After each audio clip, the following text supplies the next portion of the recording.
Sharp handling and a range of outstanding engines make BMW's little 2 Series Coupe a unique choice in the sports coupe segment. The car delivers all BMW's best bits distilled down into a compact, driver-focused package. In fact, it might just be the most enjoyable model that the Munich brand builds.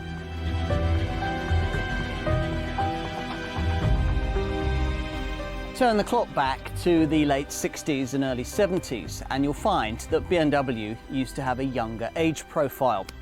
The customers who bought cars like their much-loved 2002 Tii and 2002 Turbo models were the kind of youthful, free-spirited people who would otherwise have gone for an Alfa Spider sports car or a Mini Cooper.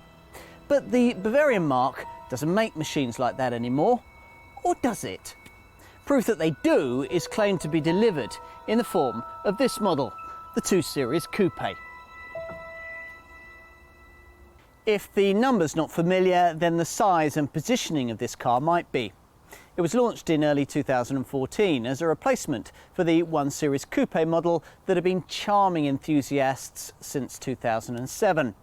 Not even they, though, could ever have described a two-door 1 Series as an attractive-looking thing. This car, in contrast, sits much easier on the eye. With any coupe, that's half the battle won. In fact, what we've ended up with here could, on the quiet, be the best thing that BMW makes, at least from the point of view of the enthusiast. A little rear-wheel drive coupe in which the folds of the company's corporate approach have been shaken out a little. The racy 225D diesel and 228i petrol models are range highlights, and a spirited drive in either is enough to make a rival Volkswagen Scirocco, or indeed BMW's larger 4 Series Coupe, seem rather dull. Best of all is this potent 6-cylinder M235i variant, offering near supercar levels of performance. Whichever version you choose though, a real driving experience should be on the cards. Let's put this car to the test.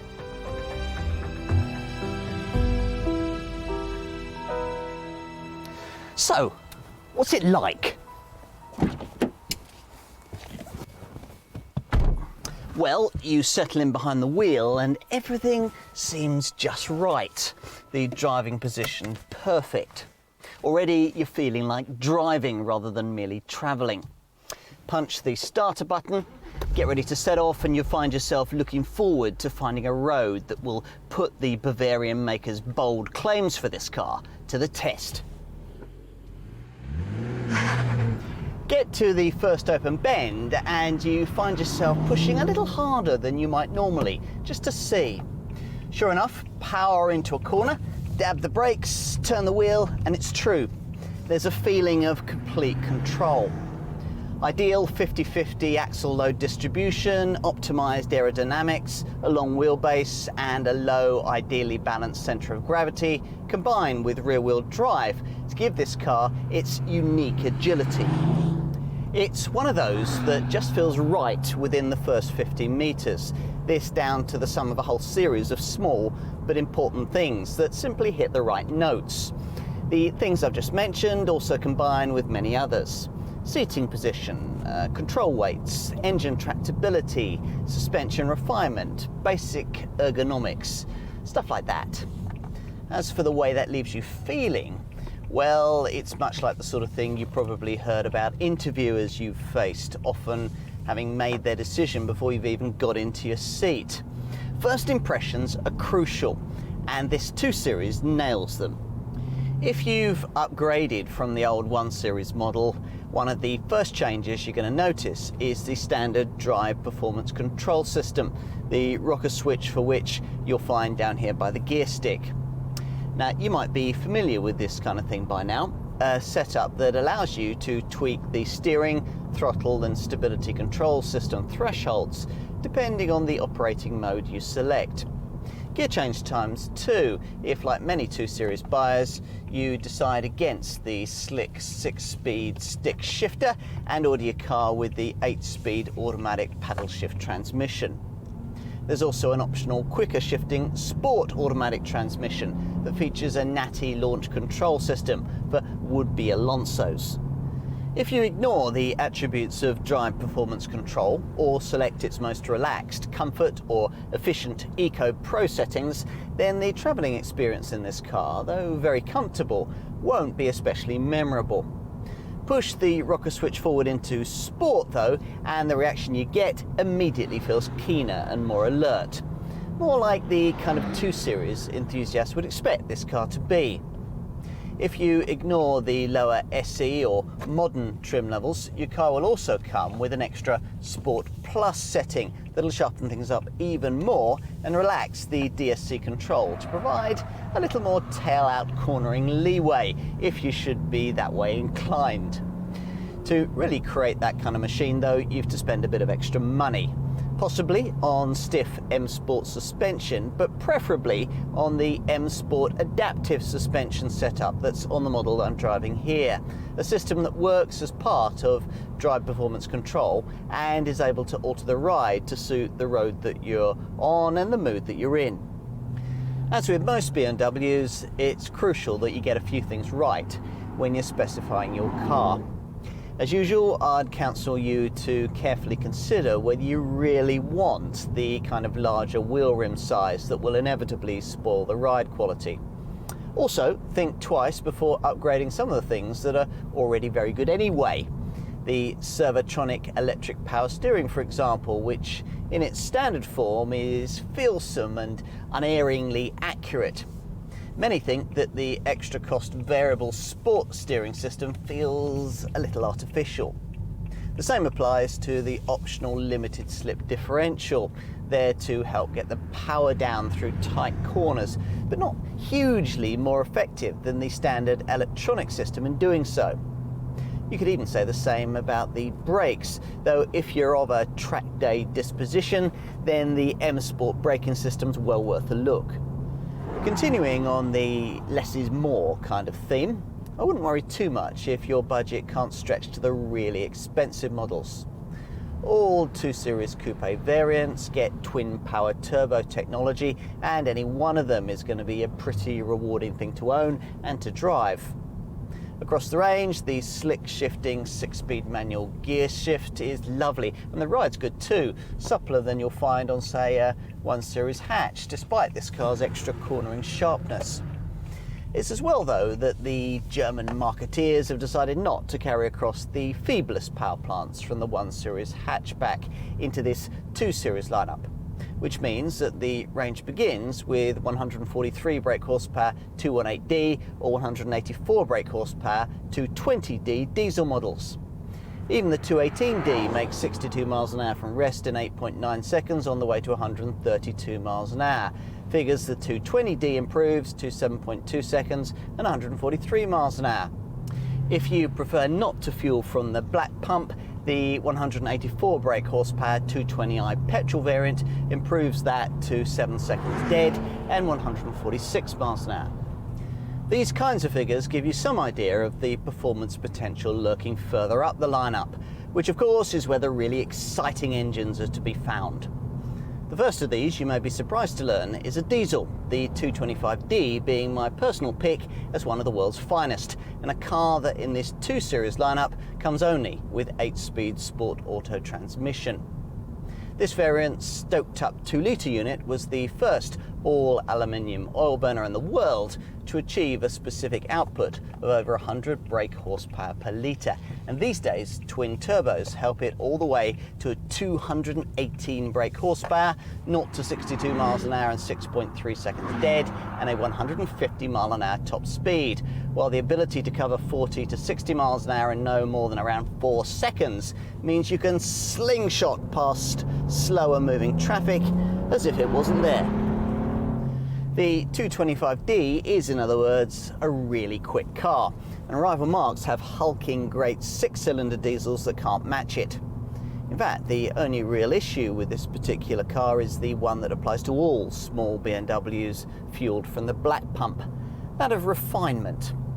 Other rivals now offer quieter diesel options. It's as simple as that. If this is an issue for you and the requirement is for a mainstream 2 Series model with a bit of extra poke, I'll direct you towards the 228i, the petrol-powered pocket rocket in the standard range. Here again, you've a 4-cylinder engine with the punch and performance of a 6. In this case, we're talking of a 245 brake horsepower 2-litre turbo 4 that catapults this coupe to 62 miles an hour in just 5.7 seconds on the way to 154 miles an hour. It's a desirable machine then. But here, I've an even nicer one, the awesomely fast M235i. With this model, I probably need to clear up a few product semantics. This M235i isn't a proper M car, like say an M3, an M4 or an M5, developed exclusively by the company's motorsport M division. BMW wants to leave space for a fully fledged M2 model to fill that role. Instead, this car sits within what the brand calls its M Performance lineup, kind of stepping stone between the faster versions of its standard models and the ultimate M car machines. This vehicle's predecessor, the much sought after 1 Series M Coupe, was one of the first of the M Performance cars to be launched and was quickly followed by the equally well received M135i Performance hatch. Think M Light and you won't be too far off the concept here. Or at least M Light in terms of the fact that you don't necessarily need a lottery win to afford the thing. In terms of performance though, well, you decide. At launch, it was the only 6-cylinder 2 Series model you could buy and has 326 brake horsepower on tap, 1 brake horsepower more than a Porsche Cayman S if you're interested. So it's seriously quick, with more power than the M3s that used to adorn my bedroom wall. Select the Sport Plus setting on the Drive Performance controller and the manual version will get you to 62 miles an hour in 5 seconds dead, while the 8-speed Sport Automatic variant shaves a further couple of tenths off that time. Both versions are restricted to a top speed of 155 miles an hour, although BMW engineers reckon that with no speed limiter, these cars would top 170 miles an hour. That's serious performance for such a small coupe.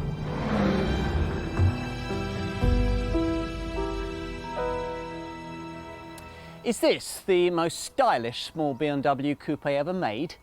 Many will think so. This car's predecessor, the old 1 Series Coupe, featured a blend of aesthetics that was never quite as comfortable as it could have been. From some angles it looked great, all muscle and attitude, while from others it looked about as elegant as Jimmy Nail in Jimmy Choo's. With this 2 Series though, it's a very different story. Squint and you can see elements of the previous model in the shape of the glass house, but some of that old awkwardness has gone, replaced by a far more elegant, cohesive look. Some might not see this car as being quite as good looking as the bigger 4 Series Coupe, but it's nevertheless a handsome thing. Don't worry, the neighbours will certainly notice. The front end is certainly more instantly appealing than before, less bluff and more stylish, with these almost feline headlights framing a classic kidney grille that's a broadened hall of mirrors affair compared to the Perta upright style used in BMWs of the past. What you probably won't notice is something the brand is especially proud of. It's aero curtain, a feature that channels airflow around the front of the car to reduce aerodynamic drag. Derived from race car technology, this sees air routed into 2 ducts in the front apron, which then flows out of a narrow opening at high speed in the wheel arch. This jet of air effectively covers the side of the front wheels like a curtain and so reduces turbulence. A move to the side reveals the brand's hallmark 3-box styling, a design approach originally founded on the company fitting long, straight-six engines that required some serious bonnet length. These days, this shape has almost become a design shorthand for the front-engine rear-wheel drive approach, and it remains a more purposeful silhouette than anything close from Mercedes and Audi. The signature Hofmeister kink in the rear pillar remains, and you get these lovely swage lines that add plenty of shape to flanks which run right through to the muscular tail section. The banana-shaped sills of the old 1 Series have thankfully been ditched, and instead you get this far more elegant sweep up to this beefy rear wheel arch. It's part of a broader rear end that sees single-piece LED light units reach far into the car's flanks in a familiar L shape. At this point, it might strike you that this is quite a compact car when set against the rest of BMW's current product portfolio, but it's certainly grown in comparison to its predecessor. Break out the tape measure and you realise that compared to the old 1 Series Coupe, the Munich design team have added 72mm to the overall length, 26mm to the width, and sliced 15mm off the overall height. Lower, wider and longer is a good start when it comes to improving looks, though as a result, this 2 Series Coupe is now almost at the point where it's grown a size. You don't have to look far back in BMW's model history to find a 3 Series Coupe that was no bigger than this, namely the old E36 model that stayed in production until the turn of the century. And inside? Well, it depends what you're looking for. Compact Audi and Mercedes models shade BMW for interior flair these days, but somehow that doesn't seem to matter so much here. A driver-focused car should have a driver-focused cockpit, and this one does. In fact, there are very few small sporty models in the world that set you up better behind the wheel. Take a look around and, as I've already suggested, it's functional rather than flash, with the Munich maker's now familiar design language of 2 black-faced instruments in a driver-focused cowl. There's certainly plenty of space to stretch out given this car's compact dimensions, though headroom will be a touch restricted if you opt for the extra cost glass sunroof, and shorter drivers might feel as if the high waistline of the car is a bit enveloping. Over-the-shoulder visibility is a bit restricted too. Drivers used to the old 1 Series Coupe will find the front 3/4 vision better though, thanks to these slimmer A-pillars. Otherwise, the cabin will hold few surprises for existing BMW owners. Though there are a few plastic panels that feel quite hard to the touch, overall the high quality impresses, and it's this general classiness that makes it all feel special rather than any standout detailing.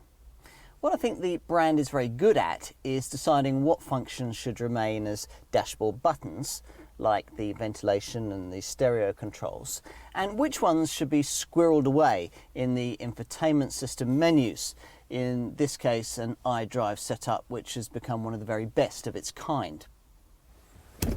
Rear seat passengers meanwhile will be grateful for that boxy shape. It's certainly more spacious here than a more swoopily styled rival would be, even if legroom remains in somewhat short supply, despite the fact that it's increased by 21mm over the old 1 Series Coupe. Still, adults who aren't too lanky should be able to squeeze themselves in reasonably comfortably with a bit of cooperation from those ahead, provided that the folk in front aren't basketball players and the journey isn't too long. Though only a couple of people can be accommodated, a stowage compartment is provided in between, and there's a cockpit-like feel to these chairs that rather suits the character of the car. Most of the time, of course, you'll be using these seats to sling briefcases, jackets or designer shopping bags onto, or indeed folding them down to increase boot space. There's more of this than you might expect too. More, in fact, than you'd get in a supposedly more practical 5-door BMW 1 Series sports hatch.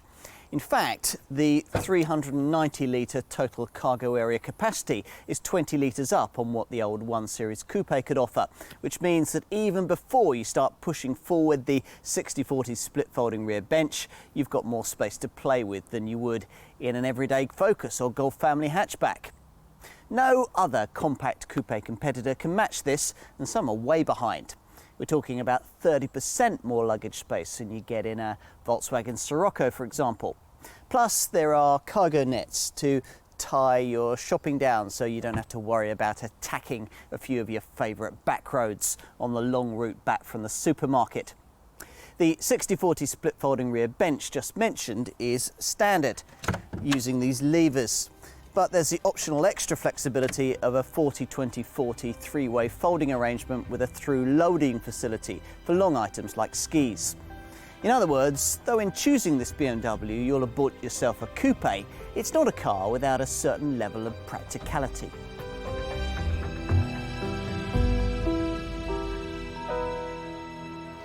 expect to pay somewhere in the £25,000 to £35,000 bracket for your 2 Series Coupe, depending on the spec and the model variant you choose. Standard is SE trim, and from there you have the option of paying either £1,000 or £2,350 more to respectively upgrade to either Sport or M Sport specification. There's also the £1,500 option of 8-speed automatic transmission. Now, the entry-level 218D diesel variant will doubtless be the most popular model, but many buyers will probably be tempted to find the £1,500 premium necessary to upgrade this 143 brake horsepower model to 184 brake horsepower 220D diesel status. This 220D looks a good buy, priced at only £800 more than a petrol 220i variant that offers exactly the same power output. How do those prices compare with the BMW's rivals? Good question. Do you care about the handling purity of rear-wheel drive that this 2 Series model offers? If you do and don't have £40,000 to £50,000 to spend on a Porsche Cayman, then the only alternative is the design we know either as a Toyota GT86 or a Subaru BRZ. These cars come only in a single 2-litre 200 brake horsepower petrol guise, and in the case of the Toyota, sell for exactly the same money as a 220i Coupe. The Subaru will cost you slightly less. In both cases, you have to sacrifice a bit of performance over this BMW, and this 2 Series also holds a big advantage when it comes to interior space, residuals and build quality. Most buyers looking at this BMW though will be quite happy to consider front-wheel driven sports coupe alternatives in this price bracket. Cars in the same market segment offering the same kinds of diesel alternatives. Pokier versions of models like Volkswagen Scirocco, Vauxhall's Astra GTC and Seat's Leon SC all fall into this category. If you directly compare spec and engines against an equivalent 2 Series Coupe, you'll find that in reality a Scirocco wouldn't cost you much less, but the Vauxhall might save you 10 to 15% and the Seat up to 25%. A mainstream front-driven coupe alternative that might cost you a little more than this BMW is Peugeot's RCZ, and it is indeed a very sleek-looking thing, though obviously a lot less practical than this Munich model. Otherwise, there aren't too many options. If you're looking at the 220i petrol variant of this car, then you could make a £5,000 saving by choosing, say, a Mini Coupe Cooper S, which uses the same 184 brake horsepower engine, or conceivably a Kia Proceed GT. I can't see too many potential buyers wanting to do that. Those of them looking at the 228i derivative could consider the Mini Coupe JCW at a £4,000 saving, or a Renault Sport Megane at a £1,500 saving as alternatives. None of these competitors though really offer the all-round package of quality, practicality and driving satisfaction that's on offer here. This top M235i model requires a £35,000 budget, and as with other 2 Series Coupe variants, comes with the £1,500 option of 8-speed automatic transmission. As for direct competition, well, this variant doesn't have much. The performance it offers is significantly above pokier hot hatches like Vauxhall's Astra VXR, Seat's Leon Cupra or the Renault Sport Megane. Even Peugeot's RCZR can't keep up with this BMW, despite being not very much cheaper. And anyway, all these kinds of cars, though less expensive, can't offer the handling purity of rear-wheel drive. In fact, to truly match what's on offer in an M235i, you'd have to spend around £50,000 on a Porsche Cayman S. If, having considered all of this, you conclude that it is a 2 Series Coupe that you really want, then you're going to need to know exactly how generous BMW has been with the standard spec. The answer is that all the key items are in place. So even at base SE trim level, you get alloy wheels of at least 17 inches in size with run-flat tyres, front fog lights, park distance control rear parking sensors, rain sensing wipers and chromed exhaust tailpipes. Inside, buyers also get Bluetooth phone connectivity, a USB port and a decent quality 6-speaker BMW professional stereo system with a DAB tuner and controls on the sport multifunction leather steering wheel. Plus there's an iDrive infotainment system with 6.5-inch colour screen that also displays the parameters for the drive performance control setup with its Eco Pro, Comfort and Sport modes. To add the extra Sport Plus setting to this system, you need to find the money to upgrade into either Sport or M Sport trim. Go all the way with M Sport and you also get 18-inch alloys, M Sport suspension, sport seats trimmed in cloth and Alcantara, the M body kit and an M Sport multifunction wheel, amongst other tinsel. As for M235i equipment, well, it runs to lovely M double spoke 18-inch alloy wheels shod with high grip tyres that aren't of the run flat variety. Then there's an M Sport braking system and unique M Sport suspension. Plus xenon headlamps, unique variable sport steering, M aerodynamic body style, an M rear spoiler, Dakota leather upholstery, an auto dimming rear view mirror and 2-zone automatic air conditioning. On to extra cost items. The BMW options list can be financially ruinous, but nevertheless contains some real tempters. Don't listen to the optional Harman Kardon Logic 7 sound system with its 12 speakers and multi-channel DSP amplifier if you think your resolve is going to crumble. I'd also be interested in the reversing camera and the comfort access feature that makes it possible to open the car doors and start the engine without having to use the key. Then there's the high beam assistance system that automatically dips your headlights for you at night in the face of oncoming traffic, part of a visibility package that also includes adaptive xenon headlamps that turn with the bends. In theory, the optional glass sunroof seems a good idea too, but in practice it robs you of a crucial inch or two of front headroom. Bear in mind too that you'll need to pay extra for the through loading system for longer items.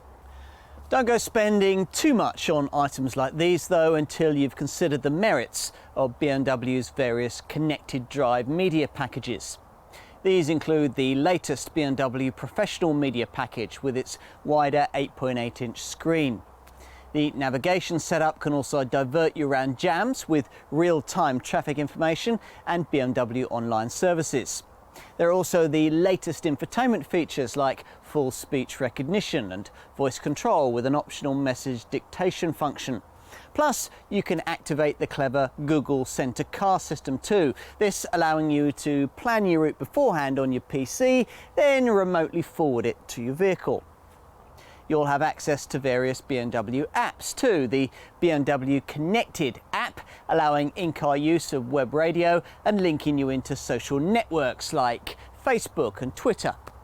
The My BMW Remote app even enables you to remotely lock or unlock your car if you lose your keys. Safety is, as you'd expect from BMW, well accounted for, and it's the same whether you choose the base 2 Series Coupe SE or this potent performance model. There are the usual twin front, side and curtain airbags, plus a very good latest generation DSC Plus stability control system that gives you a bit of leeway when the car's switched into Sport Plus mode, but will ultimately step into the rescue if your ambition outweighs your talent. There's also tyre pressure monitoring, Isofix child seat attachments, front and rear, and anti-lock brakes with emergency brake assist to help in panic stops advertised to following motorists by automatically flashing dynamic brake lights. Options here include the driving assistant pack, which uses a camera mounted in the rearview mirror to detect a possible collision, alerting the driver and automatically initiating braking if necessary. Also included is lane departure warning to stop dozy drivers veering out of their lanes on the highway. If the worst should happen and the infotainment setup of your 2 Series has been fitted with BMW's emergency call system, the car will automatically summon help in an accident or an emergency, alerting the emergency services to your exact GPS location. Could be a lifesaver.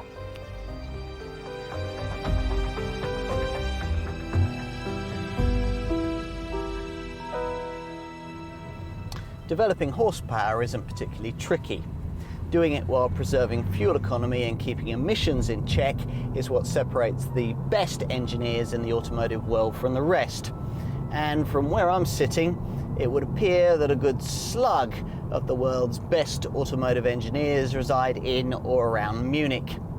Put simply, the BMW 2 Series needn't be an expensive car to run. Now, much of this is down to BMW's efficient dynamics technology, which includes features like electric power steering, brake energy regeneration, and an auto start-stop system to cut the engine when you don't need it, stuck in traffic or waiting at the lights.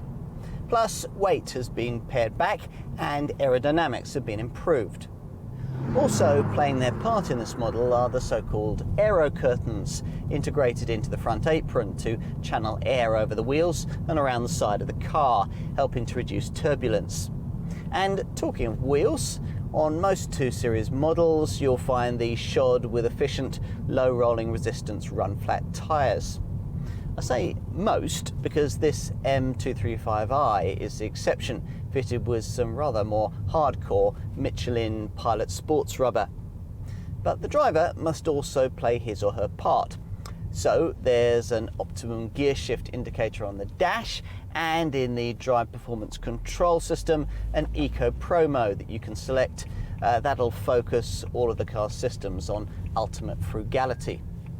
It's also worth mentioning that opting for the 8-speed automatic gearbox rather than the 6-speed manual I'm using here will also improve your running cost returns by a few percentage points. So to the figures all that effort generates across the twin-power turbo Euro 6 engine range. Let's take the most popular 218D diesel model as an initial example. It costs the same as, say, a rival Peugeot RCZ 2-litre HDI, but is nearly 20% cleaner and more frugal. To be specific, you can expect 62.8 miles to the gallon on the combined cycle and 119 grams per kilometre of CO2. Figures that still look pretty good if you upgrade to the pokier 220D diesel variant, a car which manages 58.9 miles to the gallon and 125 grams per kilometre.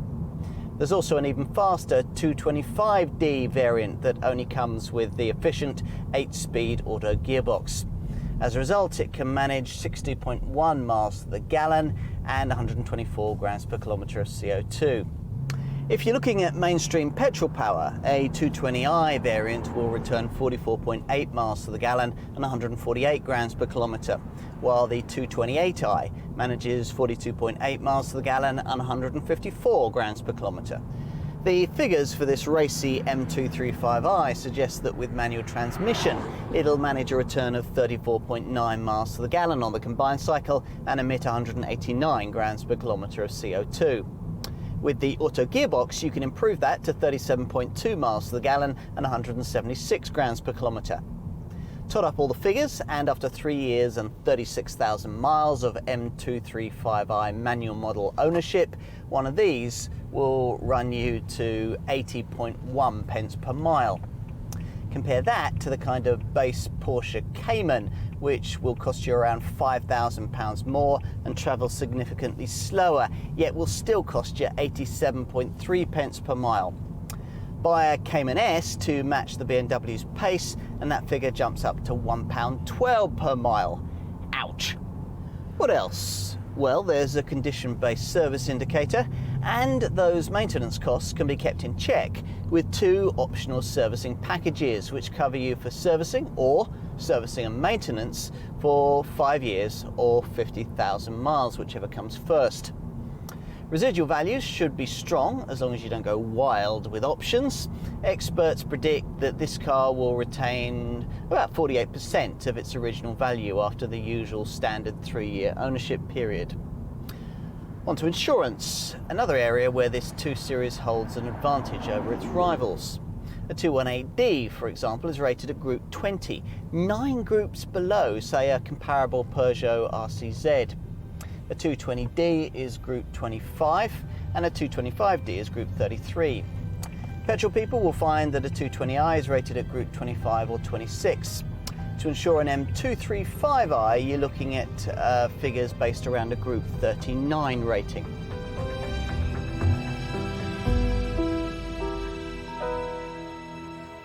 If pushed to name BMW's most convincing sports car, many would walk past the mighty M5, ignore the powerhouse M3 and M4 models, pause briefly to admire the lions of the Z4 and end up at the baby of the range, this 2 Series Coupe. With a selection of fantastic engines and the draw of an awesomely capable M model at the top end of the range, this two-door 2 Series demonstrates once again that light is right. Not for nothing does this model enjoy the lowest average owner age profile of any that the Bavarian brand makes.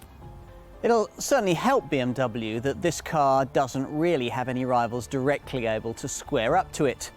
Sirocco-style front-wheel drive coupes just don't feel the same. Affordable rear-wheel drive models like Toyota's GT86 don't have the quality or the necessary range of engine options. And something like a Porsche Cayman is just too expensive. This 2 Series isn't perfect, of course. You might suggest that its shape isn't the most alluring we've ever seen from this Munich maker, but at the same time you'd have to admit it to be a huge aesthetic step forward from the old 1 Series Coupe.